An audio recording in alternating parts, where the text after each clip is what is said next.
அன்பார்ந்த யூடியூப் நேயர்களே, உங்கள் அபிமான ஜோதிடர் ஸ்ரீராம் ஆதித்யாவினுடைய அன்பு வணக்கம் மற்றும் பிரார்த்தனைகள். நாளை காலை 26/12/2019 காலை 8 மணி 8 நிமிடத்திலிருந்து 11 மணி 19 நிமிடம் வரை சூரிய கிரகணம் இந்தியாவிலே நிகழ இருக்கிறது. 2020ஆம் ஆண்டு தெரியக்கூடிய கடைசி கிரகணம் இதுதான். முதல்ல இந்த கிரகணம்னா என்ன, இந்த கிரகணத்தை பற்றிய பதிவுகள் நிறையா இருந்துக்கிட்டே இருக்குது. ஒரு விழிப்புணர்வு பதிவாக நாம் இந்த கிரகணத்தை பற்றி சொல்லலாம் அப்படிங்கிறதுனால இதை பற்றி நம்ம இப்போ பேசிகிட்டு இருக்கோம். இந்த கிரகணம்னா முதல்ல என்ன, சூரியன் பூமி இதற்கு இடையில் நேர்கோட்டில் சந்திரன் நாளைக்கு வர்றது. அப்படி வரும்பொழுது ஏற்படக்கூடிய ஒரு அரிய கிரகண நிகழ்வு இது. இந்த கிரகணம் அப்படின்னாலே மக்கள்கிட்ட ஒரு பயம் இருக்கு. இந்த கிரகணத்தை பற்றி பயம் எதுவும் தேவையில்லை. கிரகணத்தில் மர்மமான கதிர்கள் எதுவும் இந்த பூமிக்கு வர்றதில்லை. கிரகணம் ஒரு அற்புதமான நிகழ்வு. இதை ஒரு பாதுகாப்பு உபகரணங்களோட தாராளமாக கண்டுகளிக்கலாம். கிரகணம்ங்கிறது முதல்ல புண்ணிய காலம். இது எந்த ராசியில் நடக்குது அப்படின்னா, தனுசு ராசியில் மூல நட்சத்திரத்தில் இந்த கிரகண சம்பவம் நடக்கிறது. சூரியன் கேதுவோடு சம்பந்தப்பட்டு நடக்கிறதுனால இதுக்கு கேது கிரஸ்த கிரகணம் அப்படின்னு பேர். காலையில் 8 மணி 8 நிமிஷத்துக்கு ஆரம்பித்து காலையில் 11 மணி 19 நிமிஷத்துக்கு இந்த கிரகணம் முடிவடைகிறது. சரி, யாரெல்லாம் இந்த கிரகணங்களின் போது பரிகாரங்கள் செய்து கொள்ள வேண்டும்? முதல்ல மூல நட்சத்திரத்தில் இந்த கிரகணம் நடக்கிறது. ஸோ மூல நட்சத்திரக்காரங்க கோவிலுக்கு சென்று தீபங்கள் ஏற்றுறது, என்ன பரிகாரங்கள்ங்கிறத பின்னாடி சொல்கிறேன், அதையும் அவங்க பண்ணலாம். ஸோ கேதுவோட திரிகோண நட்சத்திரங்களாகிய அஸ்வதி, மகம், மூலம் இந்த நட்சத்திரக்காரங்களுக்கு பரிகாரம் அவசியம். ஏன்னா இது கேதுவுடைய அதாவது திக் அண்ட் தின் ஒரு பிளட் ரிலேட்டிவ் இருந்ததுன்னா நமக்கு ஒரு நல்லது கெட்டது அப்படின்னா எப்படி அவங்களுக்கு தான் முதல்ல நம்மளுடைய மகிழ்ச்சியை சந்தோஷத்தை பகிர்ந்துக்குவோம். அதே மாதிரி நமக்கு ஏற்படக்கூடிய கஷ்ட நஷ்டங்களையும் அவங்ககிட்ட தான் பகிர்ந்துக்குவோம். ஆக மூல நட்சத்திரம் கேதுவோட நட்சத்திரம், அதனுடைய திரிகோண நட்சத்திரங்கிறது பிளட் ரிலேட்டிவ் நட்சத்திரம் மாதிரி. அதில் அந்த நட்சத்திரக்காரங்கள் பரிகாரம் பண்ணிக்கணும். அடுத்ததாக அதனுடைய பார்ஸ்வ நட்சத்திரம். பார்ஸ்வ நட்சத்திரம்னா கேட்டை அதனுடைய பின்னடி நட்சத்திரம், பூராடம் அதுக்கப்புறம் இருக்கிற நட்சத்திரம். ஸோ அந்த கேட்டை பூராட நட்சத்திரக்காரங்கள் பரிகாரம் பண்ணிக்கொள்ள வேண்டும். கிரகணம் அப்படிங்கிறது பார்த்திங்கன்னா வருடத்தில் 1, 2, 3 முறை நடக்கக்கூடிய அரிய நிகழ்வு. அந்த கிரகணங்கள் வர்றதே மனித வாழ்க்கையில் ஒருத்தருக்கு மாறுதலை, நல்ல விதமான மாறுதல்களை ஏற்படுத்துறதுக்காக தான். எப்படி ஆடி அமாவாசை, புரட்டாசி அமாவாசை, தை அமாவாசை, இந்த அமாவாசைகளில் நம்ம பித்திருக்களுடைய வழிபாடு செய்து நம்ம வாழ்க்கையில் உள்ள கஷ்டங்களை குறைச்சிக்கிறோமோ, அதே மாதிரி இந்த கிரகண காலங்கள்லேயும் சில முக்கியமான மந்திர ஜபங்கள் பண்ணுறது, பித்திருக்களுடைய பூஜைகள் பண்ணுறது, தானங்கள் பண்ணுறது, இது வழியாக நம்ம வாழ்க்கையில் வரக்கூடிய கஷ்டங்களை நம்ம குறைக்க முடியும். நம்முடைய கர்ம பதிவுகள்லேருந்து நம்ம விடுபட முடியும். இப்போ யார் என்ன மாதிரியான பூஜைகளை பண்ணலாம் அப்படிங்கிறத பார்ப்போம். ஒருத்தர் என்னுடைய வாழ்க்கையில் ரொம்ப கஷ்டமாக இருக்கேன், நான் எல்லா பரிகாரங்களையும் பண்ணியாச்சு, ஆனால் என்னுடைய வாழ்க்கையில் கஷ்டம் தீரல அப்படிங்கிற கருத்துக்களோடு இருக்கீங்களோ, அவங்களாம் இந்த கிரகண காலத்தை முழுமையாக பயன்படுத்துங்க. நிச்சயமாக வாழ்க்கையில் ஒரு பெரிய மாறுதல் உண்டாகும். நிச்சயமாக உங்களுடைய வினைப்பதிவுகளில் ஒரு சில மாறுதல்கள் உண்டாகும், எந்த சந்தேகமும் இல்லை. சரி, இந்த பித்ரு பூஜைகளை என்ன மாதிரி பண்ணலாம்? கிரகணம் நடக்கக்கூடிய காலமாகிய காலை 8 மணி 18 நிமிஷத்திலிருந்து 11 மணி 19 நிமிஷத்திற்குள்ளாக உங்களுடைய மூதாதையர்களுக்கான தர்ப்பணங்களை கொடுக்கலாம். அந்த காலகட்டங்களில் செய்யக்கூடிய தர்ப்பணங்கள், அதாவது கிரகணம் விடப்போகிற காலகட்டத்தில் நடக்கக்கூடிய தர்ப்பணங்கள். இந்த தர்ப்பணங்கள் உங்கள் வாழ்க்கையில் உங்கள் பித்திருக்களை ஒரு முக்தி நிலைக்கு அழைச்சிக்கிட்டு போகும். அது வழியாக உங்களுடைய வாழ்க்கையில் பொருளாதார கஷ்டமாக இருக்கலாம், உடல் ரீதியான கஷ்டமாக இருக்கலாம், திருமணம், புத்திரப்பேர், எந்த மாதிரியான விஷயங்களாக வேணாலும் இருக்கலாம். நிச்சயமாக அதை சரி செய்யக்கூடிய ஆற்றல் இந்த கிரகண காலத்தில் செய்யக்கூடிய தர்ப்பணங்களுக்கு உண்டு. சரி, தாய் தந்தை இல்லாதவங்களுக்கு இந்த தர்ப்பணங்கள். சரி, தாய் தந்தை இருக்கிறவங்க என்ன மாதிரியான பரிகாரங்களை மேற்கொண்டு இந்த கஷ்டங்கள்லேருந்து விலகலாம்? அவங்க மந்திர ஜபங்கள் பண்ணலாம். இப்போ மந்திர ஜபம்னா எனக்கு பெரிய மந்திரங்கள்லாம் எனக்கு தெரியாது, நான் என்ன மாதிரியான மந்திரத்தை சொல்லி இதிலிருந்து இந்த கஷ்டங்களில் விலகிறது அப்படின்னா, ரொம்ப எளிமையான மந்திர ஜபம். ஏன்னா கலியுகத்தில் பார்த்திங்கன்னா நிறைய பூஜைகள் பண்ணுறதுக்கு இங்கே கால அவகாசம் இல்லை. அதனால் இறைவனுடைய நாமாக்களை சொல்கிறது மூலமாக நம்ம வாழ்க்கையில் நம்ம ஒரு முன்னேற்றங்களை பெறலாம். இப்போ ராமநாமம் சொல்லலாம், ராம ராம அப்படிங்கிற மந்திர ஜபத்தை நீங்கள் சொல்லலாம். அதே மாதிரி நம சிவாய அப்படிங்கிற மந்திரத்தை தொடர்ந்து அந்த கிரகண காலங்களில் சொல்லலாம். ஓம் நமோ நாராயணாய அந்த மந்திரத்தை சொல்லலாம். சரவண பவா சொல்லலாம். ஓம் சக்தி சொல்லலாம். வாழ்க வளமுடன் சொல்லலாம். இந்த மாதிரியான அதி அற்புதமான ஒரு மந்திர பாஸ்வேர்டு மாதிரி அந்த வேர்டை வந்து நீங்கள் சொல்கிறது மூலமாக, திருப்பி திருப்பி சொல்கிறது மூலமாக இந்த காலகட்டங்களில் வந்து ஒரு வலிமையான மனநிலை, உடல்நிலை, பொருளாதார நிலையை நீங்கள் பெறலாம். இந்த வார்த்தைகள் வாழ்க வளமுடன் அப்படிங்கிற வார்த்தை பார்த்திங்கன்னா ஒரு எளிமையான வார்த்தை. அந்த வார்த்தை யார் சொன்னாங்கிறதுல தான் அந்த வார்த்தை முக்கியத்துவம் பெறுது. அதே மாதிரி அருட்பெருஞ்சோதி அருட்பெருஞ்சோதி, தனிப்பெருங்கருணை அருட்பெருஞ்சோதி.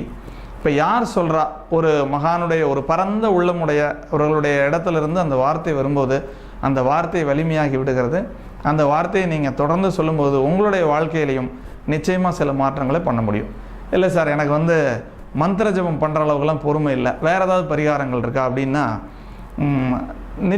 லிக்கிதம், அதாவது எழுத்துக்கள் மூலமாக இந்த மந்திரங்களை ராமராமான்னு எழுதுறது, நித்திய நாம லிக்கிதம். இந்த ராமராமான்னு எழுதுறது, நம சிவாயன்னு எழுதுறது, நமோ நாராயணாயன்னு எழுதுறது, இது மூலமாக ஒரு மந்திரத்தை வந்து அந்த வேர்டை தொடர்ந்து எழுதுறது. அந்த 3 ஹவர்ஸில் உங்களால் எவ்வளோ தூரம் எழுத முடியுமோ அந்த மந்திரங்களை எழுதுறது மூலமாக நிச்சயமாக இந்த கஷ்டங்கள்லேருந்து நம்ம விடுபட முடியும். மந்திர ஜபம் பண்ணுறவங்களுக்குன்னு சரி, நித்தியபடி மந்திரங்களை எழுதுகிறவங்களுக்கும் சரி, அவங்களுடைய பிராண ஆற்றல் வந்து அவங்களுக்கு வலுவாக இருக்கும்.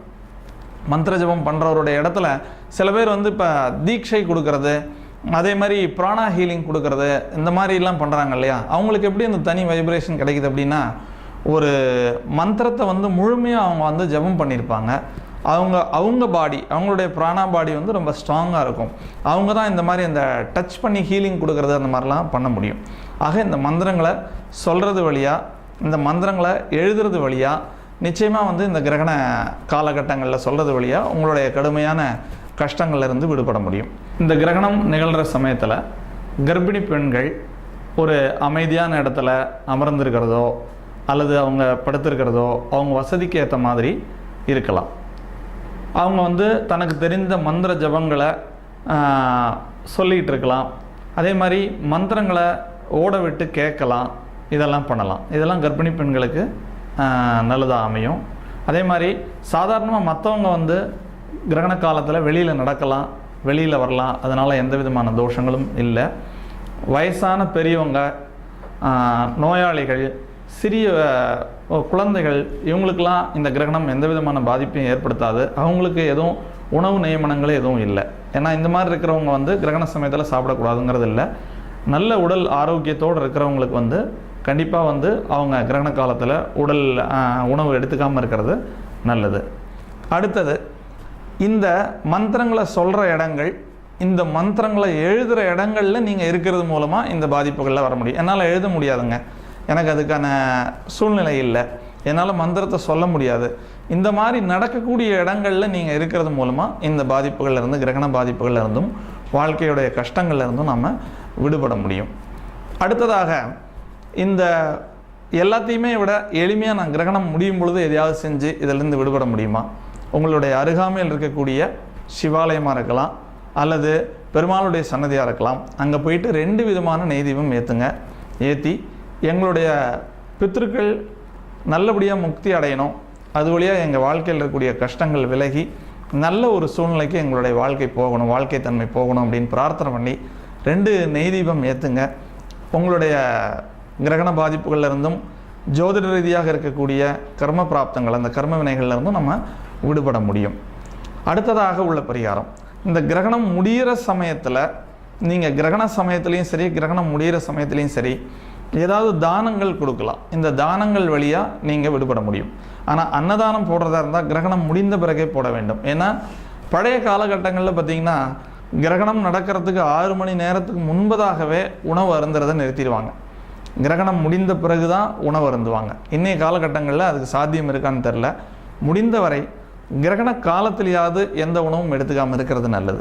கிரகணம் நடக்கக்கூடிய 8 மணிலேருந்து 11 மணி 19 நிமிடம் வர உள்ள காலத்திலேயாவது நீங்கள் வந்து உணவு அருந்தாமல் இருக்கிறது நல்லது. ஏன்னா அந்த காலகட்டத்தில் நம்ம உடலில் வந்து ஒரு மாற்றங்கள் நடக்கும். அது வந்து உணவை செரிக்கிறதுக்கு ஏற்றதாக இருக்காது. ஸோ உடல் மனம் அந்த தன்மையில் ஏற்படக்கூடிய மாற்றங்களை வந்து தள்ளி போடுறதுக்காகவும் கஷ்டம் இல்லாமல் இருக்கிறதுக்காகவும் நம்ம உணவுகளை அந்த காலகட்டத்தில் எடுக்கக்கூடாதுன்னு பெரியவங்க சொல்லியிருக்காங்க. ஸோ கிரகண காலங்களில் வந்து நீங்கள் உணவு எடுக்கிறத தவிர்க்கலாம். நீங்கள் இந்த கிரகண காலத்தில் மந்திர ஜபம் சொல்கிறது, மந்திரங்களை எழுதுறது, மந்திரம் சொல்கிற இடத்துல எழுதுகிற இடத்துல இருக்கிறது, கோயில்களில் வந்து தீபங்கள் ஏற்றி வழிபடுறது, இது மூலமாக நம்முடைய கர்ம பதிவுகளிலிருந்து விடுபடலாம். சரி, கோவில்களை வந்து சாத்தக்கூடிய நடைமுறைகள் கிரகணங்களில் இருக்கு, அது எல்லா கோயிலையும் சாத்தியிருப்பாங்களே, அதாவது எந்த கோயிலில் இருக்கிற சுவாமிக்கும் சரி கிரகணத்தினால பாதிப்பு ஏற்படாது. ஏன்னா கோவில்களில் பதிக்கப்பட்டிருக்கிற யந்திரங்கள், அங்கே சொல்லப்படுகின்ற மந்திரங்கள் வந்து கிரகண சக்திக்கு அப்பாற்பட்டது. ஒரு உதாரணமாக சொல்லணும்னா, சுனாமி வந்த பொழுது திருச்செந்தூர் முருகன் சன்னதி ரொம்ப கடலுக்கு அருகாமையில் தான் இருந்தது. ஒரு சிறு பாதிப்புகள் கூட ஏற்படலை. ஏன்னா அந்த சன்னதியில் பதிக்கப்பட்டிருக்கிற யந்திரங்கள், அங்கே இதுவரையிலையும் பண்ணியிருக்கிற பூஜை புனஸ்காரங்கள், இது வந்து அந்த சுனாமி அலைகளையே கட்டுப்படுத்தக்கூடிய அளவில் இருந்ததுனால தான் அந்த சன்னதிக்கு எந்த பாதிப்பும் ஏற்படலை.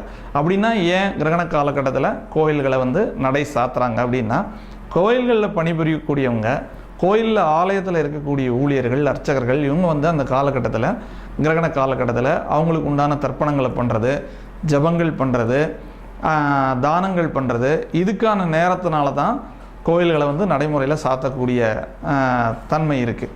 மற்றபடி கோயில்களுக்கு இந்த கிரகணங்களால் எந்த பாதிப்பும் ஏற்படாது. சுவாமியை விட உயர்ந்த தன்மை வந்து கிரகங்கள் பெறலை. அதனால் ஈஸ்வரனோ பெருமாளோ அதுதான் அங்கே உயர்ந்தது, அதுதான் அங்கே பிரதானமோ தவிர கிரகங்களால் ஆலயங்களுக்கு எந்த விதமான பாதிப்புகளும் ஏற்படாது அப்படின்னு சொல்லி இந்த கிரகணத்தில் மேற்கண்ட பரிகாரங்களை செய்து வாழ்க்கையில் இருக்கக்கூடிய கஷ்டங்கள் நீங்கி ஆனந்தமான நிலையை பெற வேண்டும். உங்களுடைய ஜோதிடர் ஸ்ரீராம் ஆதித்யா.